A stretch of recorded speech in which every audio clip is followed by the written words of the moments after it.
पहिल्या दिवसापासून आत्ता 35 दिवसापर्यंत आम्ही सर्व यंत्रणा ते मुख्यमंत्री साहेब यांच्यावर विश्वास ठेवलेला आहे. काल मी सकाळी बोललो त्याप्रमाणे मला काल रात्रीपर्यंत मी अपेक्षित होतं मला सगळी माहिती भेटणं, काय झालं आहे, सगळे CDR निघलेत का, पुरावे सगळे नष्ट झाल्यावर जर मला सगळं कळणार असेल तर माझ्या न्याय मागण्याला काय अर्थ आहे.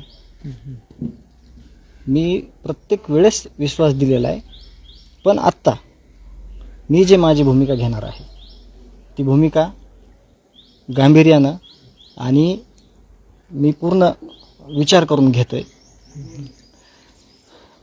मुख्यमंत्री साहेब तसेच सगळे लोकप्रतिनिधी, सगळ्या यंत्रणा, ह्या यंत्रणेला मी त्यांचे ऑफिशियल पुरावे जे आहेत FIR प्रमाणे मी वेळोवेळी सांगतोय, खंडणी ते खून प्रकरणातील जे आरोपी आहेत यांना शिक्षा झाली पाहिजे.